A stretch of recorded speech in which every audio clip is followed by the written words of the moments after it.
할렐루야. 우리 서로 인사합시다. 당신은 그리스도인입니다. 당신은 그리스도인입니다.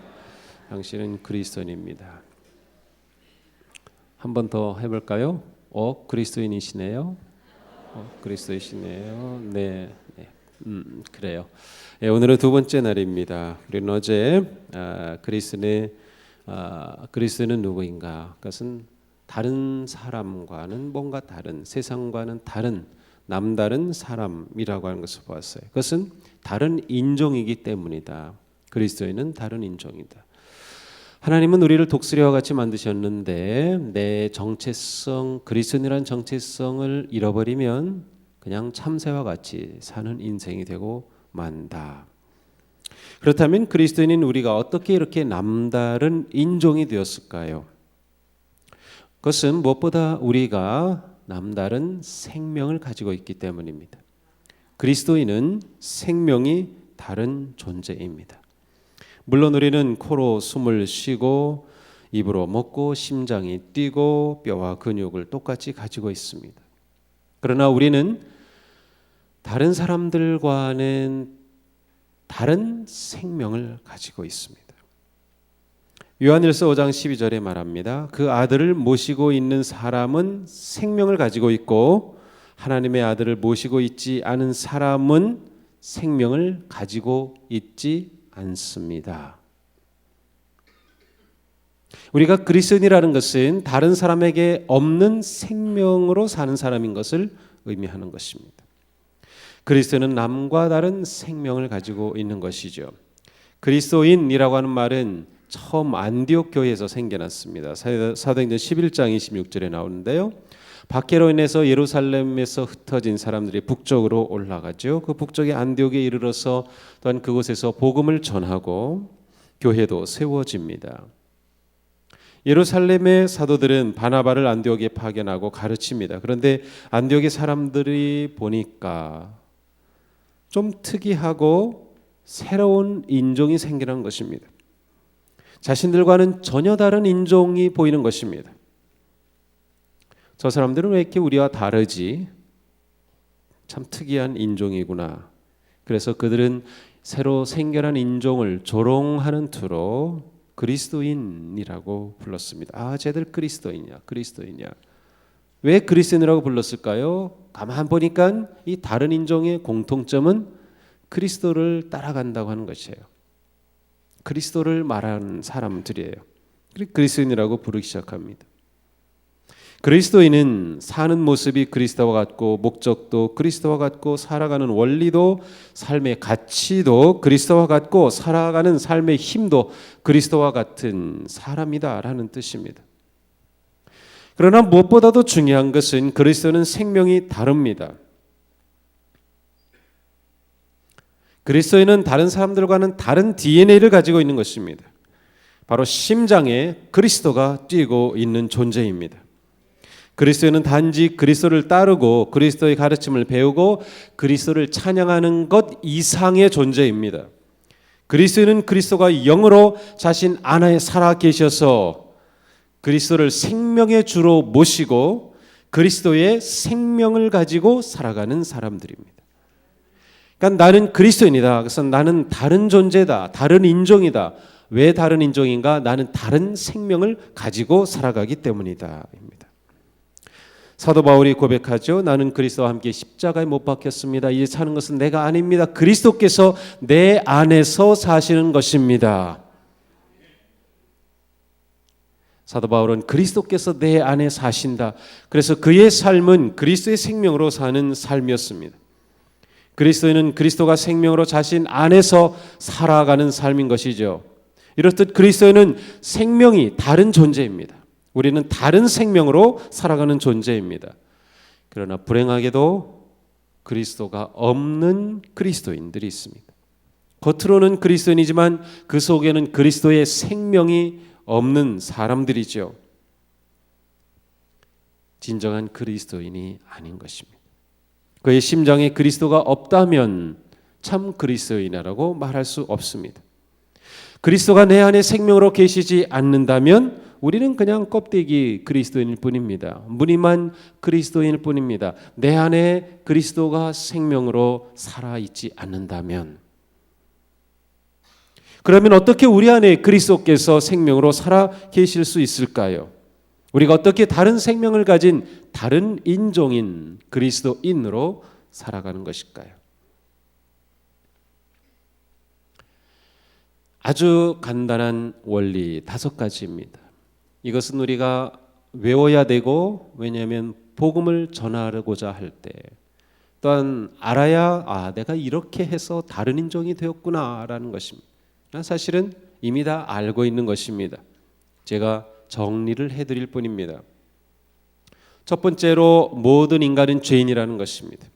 로마서 3장 23절입니다. 모든 사람이 죄를 범하였습니다. 그래서 사람은 하나님의 영광에 못 미치는 처지에 놓여 있습니다. 성경은 모든 사람이 죄인이라고 선언합니다.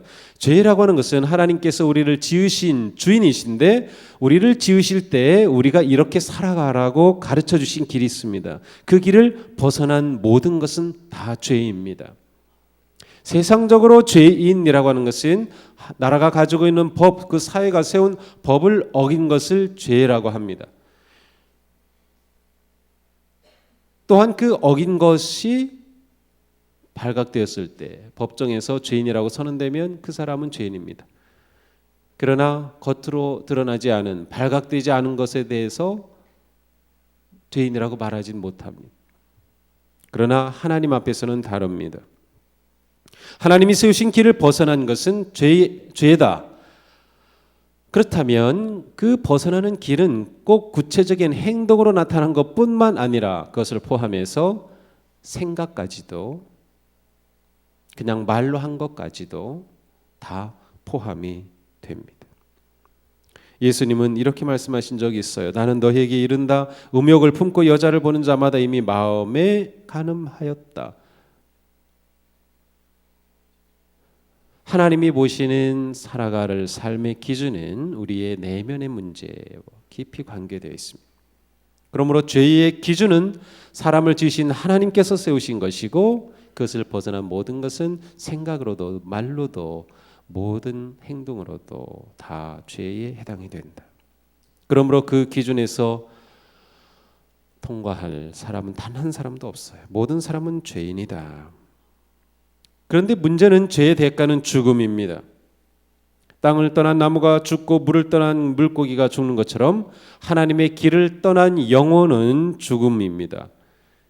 에스겔 18장 4절에 말씀합니다. 모든 영혼은 나의 것이다. 아버지의 영혼은 아들의 영혼 똑같이 나의 것이니 범죄하는 그 영혼이 죽을 것이다. 로마서 6장 23절 죄의 삭은 죽음이요. 그러므로 죄는 우리 인생의 최대의 문제입니다. 모두가 풀어야 할 숙제죠. 사실 이 사회, 이 나라의 모든 문제의 그 뿌리에는 죄가 있습니다. 자, 두 번째, 하나님은 사랑이시다라고 하는 것입니다. 인간은 죄인이다. 하나님은 사랑이시다. 인간에게 그와 같은 죄가 있어 절망을 가져오지만 죄보다 더 큰 사랑이 있습니다. 그것은 하나님의 사랑입니다. 요한일서 4장 8절 사랑하지 않는 사람은 하나님을 알지 못합니다. 하나님은 사랑이시기 때문입니다. 하나님은 사랑이시다. 그 말은 하나님은 우리를 사랑하신다는 뜻입니다. 우리를 사랑하시지 않는 사랑의 하나님이 우리와 무슨 상관이 있겠어요? 하나님이 사랑이시다. 그것은 하나님이 우리를 사랑하신다는 겁니다. 하나님은 우리를 사랑하셨기에 놀라운 일을 행하십니다. 우리가 죄로 인해 죽은 존재인데 그렇게 죽도록 내버려 두지 않으시는 겁니다. 그래서 모든 사람이 죄로부터 벗어나 살 수 있는 길을 만들어 주십니다. 모든 인간은 죄인이다. 하나님은 사랑이시다. 사랑의 하나님은 죄인인 인간이 죽는 그 길로부터 벗어날 길을 만들어 주신다. 죄의 대가인 죽음으로부터 벗어날 길을 만들어 주신다. 세 번째, 그래서 하나님은 예수님을 보내주셨다. 하나님은 예수님을 보내주셨다.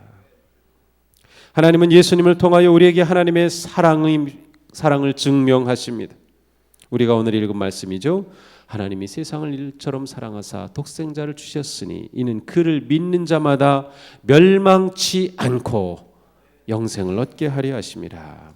하나님은 우리를 사랑하셨기 때문에 외아들 독생자 예수님을 우리에게 주셨습니다. 하나님은 아들을 우리에게 주시기까지 사랑하셨습니다. 그러므로 하나님이 아들이신 예수님을 우리에게 주신 것은 바로 죄로 죽을 인간을 구원하시기 위한 길이었습니다. 어떻게 그럼 예수님을 우리에게 주신 것이 우리를 죄에서 죽음에서 구원하는 사랑일까요? 그것은 예수님이 십자가에서 죽으심으로 죄값을 지불하셨기 때문입니다. 인간은 죄인이다. 죄의 대가는 죽음이에요. 근데 사랑의 하나님께서 그리스도를 보내주셔서 죄의 대가를 지불하게 하신 겁니다. 예수님이 십자가에서 죽으신 것은 우리의 죄의 대가를 지불하신 겁니다. 이사야서 53장 5절 6절입니다. 그가 찔림은 우리의 허물 때문이요 그가 상함은 우리의 죄악 때문이라. 그가 징계를 받음으로 우리는 평화를 누리고 그가 채찍에 맞음으로 우리는 나음을 받았도다. 우리는 다 양 같아서 그릇 행하여 각기 제 길로 갔거늘 여호와께서는 우리 모두의 죄악을 그에게 담당시키셨도다. 우리 모두의 죄악을 그리스도에게 담당해서 십자가에 죽으신 것이다. 그러므로 예수님의 십자가에 죽으심과 부활을 통하여 하나님은 우리의 죄를 사하여 주시고 영원한 생명을 주셨습니다. 그러면 우리는 물어봅니다. 그러면 하나님이 그렇게 사랑의 하나님이시면 그냥 우리 용서해 주시면 되지. 왜 그렇게 예수님을 보내서 십자가에 죽기까지 하시냐. 그냥 용서한다 하시면 됩니다. 하나님은 하나님이시기 때문에 하나님이 용서하시면 모든 조건 필요 없이 그냥 용서되는 겁니다. 왜 굳이 예수님을 보내주셨을까요? 하나님의 두 큰 성품은 하나님은 의로우시다는 겁니다. 하나님은 사랑이시라는 겁니다. 하나님의 사랑이 무조건 우리 죄를 그냥 용서해 주시 못하는 것은 하나님의 의로우심 때문입니다. 하나님이 그냥 용서해 주시면 그럼 하나님께서 이게 너희들의 인생의 길이라고 주신 모든 말씀과 나아갈 길을 주신 게 무슨 의미가 있겠어요? 의롭지 못한 거죠. 하나님은 아들 예수 그리스도께서 죄의 대가를 지불하게 하심으로 하나님의 공의로우심을 이루시는 겁니다. 그래서 예수 그리스도의 십자가의 죽으심이 필요했던 것이죠. 노르웨이 한 마을의 교회 지붕에는 십자가가 있어야 되는데 양 한 마리가 달려 있습니다. 물론 모형의 양이죠. 그렇게 양이 달려 있는 것은 그 교회 뾰족탑에서 공사하던 한 인부가 그만 실수로 떨어졌어요.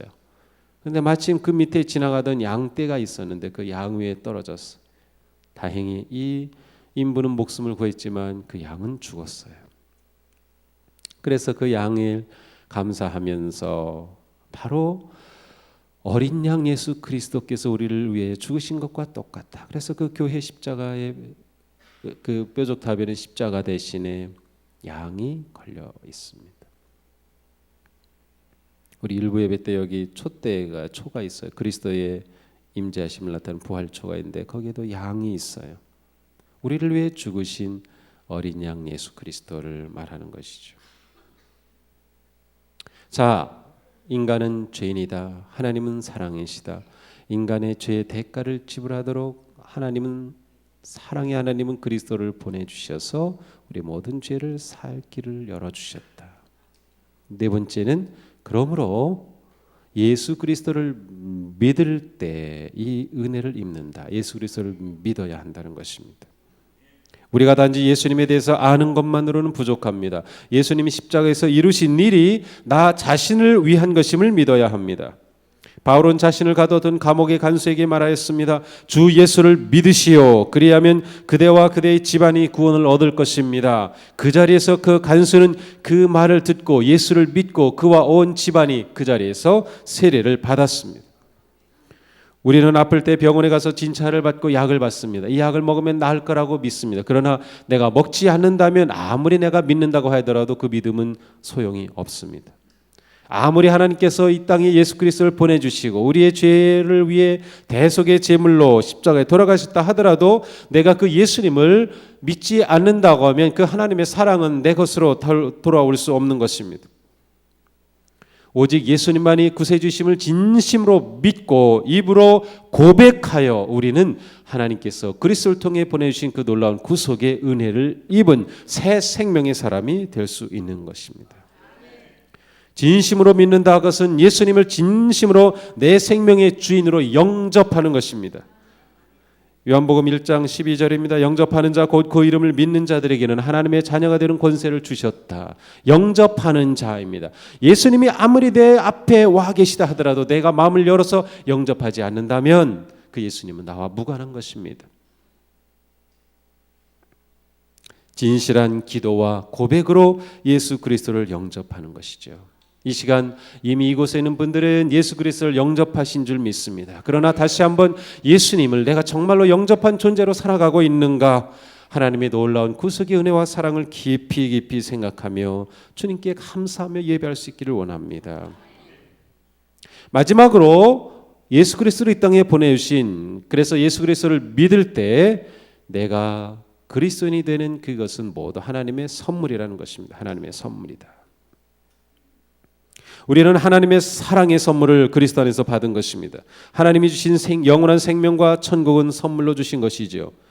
요한복음 6장 23절 죄의 삭은 죽음이요 하나님의 선물은 우리 주 예수 그리스도 안에서 누리는 영원한 생명입니다. 영원한 생명입니다. 그래서 우리는 다른 생명을 가진 존재인 겁니다. 이 세상 사람들과는 다른 생명으로 살아가는 존재가 된 것이죠. 에베소 2장 8절입니다. 여러분은 믿음을 통하여 은혜로 구원을 얻었습니다. 그것은 여러분에게서 난 것이 아니요 하나님의 선물입니다. 우리는 하나님이 우리에게 선물로 주신, 그리스도 안에서 선물로 주신 그 놀라운 생명으로 살아가는 존재들인 것입니다. 그러므로 우리는 이 선물을 늘 감사하는 마음 가지고 하나님을 예배하는 존재로 살아가는 것입니다. 그래서 우리는 하나님을 기쁘시게 하는 삶을 살아야 하는 것입니다. 내가 그리스도인이다. 그것은 남과 다른 존재이다. 나는 다른 인종이다. 왜? 나는 다른 생명을 가지고 있다. 그 생명은 바로 하나님의 사랑이 예수 그리스도 안에서 우리에게 주신 놀라운 생명입니다. 오늘 이 자리를 나갈 때 우리의 심령에는 이 새로운 생명, 그리스도 안에 주신 이 생명을 감사하며 나는 다른 생명을 가진 존재구나. 그리스도의 그 생명으로 사는 존재구나. 그것을 깊이 생각하며 오늘 하루의 삶이 하나님의 영광을 드러내는 삶이 되시기를 주님의 이름으로 축복합니다. 기도하겠습니다.